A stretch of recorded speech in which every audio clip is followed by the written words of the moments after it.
नमो भगवते वासुदेवाय। आपका स्वागत है आपके अपने चैनल वास्तु गुरु में।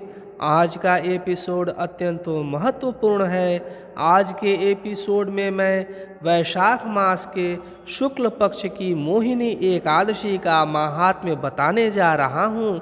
साथ ही मोहिनी एकादशी व्रत की कथा भी सुनाऊंगा, जैसा कि पद्म पुराण में कहा गया है। वर्ष में 24 एकादशी होती है। यदि पुरुषोत्तम मास अथवा अधिक मास हो तो एकादशी के व्रतों की संख्या बढ़कर 26 हो जाती है।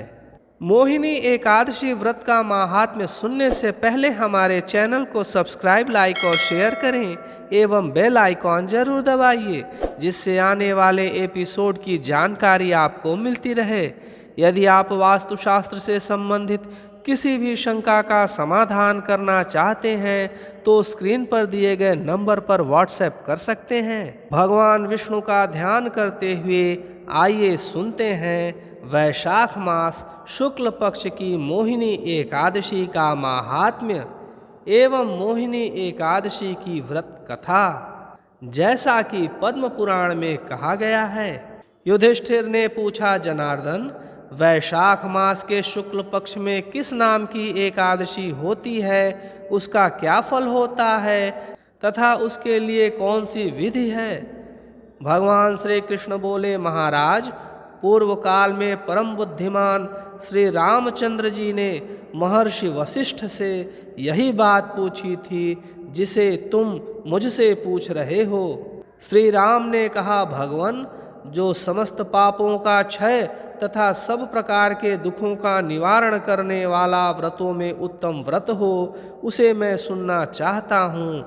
वशिष्ठ जी बोले, श्री राम, तुमने बहुत उत्तम बात पूछी है। मनुष्य तुम्हारा नाम लेने से ही सब पापों से शुद्ध हो जाता है, तथापि लोगों के हित की इच्छा से मैं पवित्रों में पवित्र उत्तम व्रत का वर्णन करूँगा। वैशाख मास के शुक्ल पक्ष में जो एकादशी होती है उसका नाम मोहिनी है। वह सब पापों को हरने वाली और उत्तम है। उस व्रत के प्रभाव से मनुष्य मोह जाल तथा पातक समूह से छुटकारा पा जाते हैं। सरस्वती नदी के रमणीय तट पर भद्रावती नाम की सुंदर नगरी है। वहाँ धृतिमान नामक राजा, जो चंद्रवंश में उत्पन्न और सत्य प्रतिज्ञ थे, राज्य करते थे।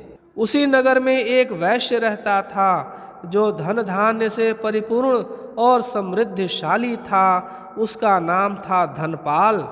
वह सदा पुण्य कर्म में ही लगा रहता था। दूसरों के लिए पौंसला, कुआं, मठ, बगीचा, पोखरा और घर बनवाया करता था। भगवान श्री विष्णु की भक्ति में उसका हार्दिक अनुराग था। वह सदा शांत रहता था। उसके 5 पुत्र थे, सुमना, द्युतिमान, मेधावी, सुकृत तथा धृष्ट बुद्धि।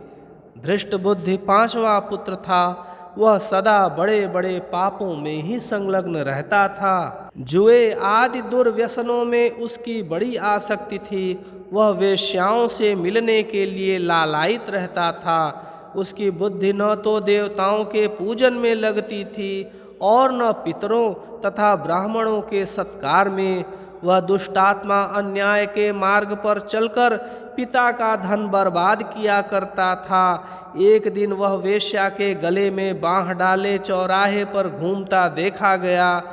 तब पिता ने उसे घर से निकाल दिया तथा बंधु बांधवों ने भी उसका परित्याग कर दिया। अब वह दिन रात दुख और शोक में डूबा तथा कष्ट पर कष्ट उठाता हुआ इधर उधर भटकने लगा।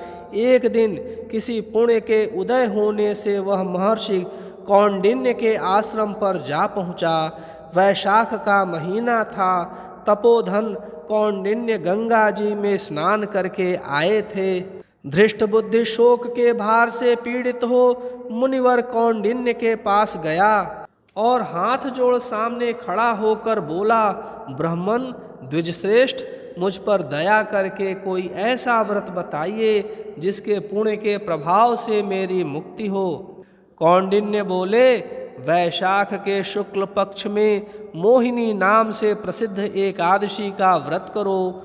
मोहिनी को उपवास करने पर प्राणियों के अनेक जन्मों के किए हुए मेरु पर्वत जैसे महापाप भी नष्ट हो जाते हैं। वशिष्ठ जी कहते हैं, श्री रामचंद्र मुनि का यह वचन सुनकर धृष्ट बुद्धि का चित्त प्रसन्न हो गया। उसने कौंडिन्य के उपदेश से विधिपूर्वक मोहिनी एकादशी का व्रत किया।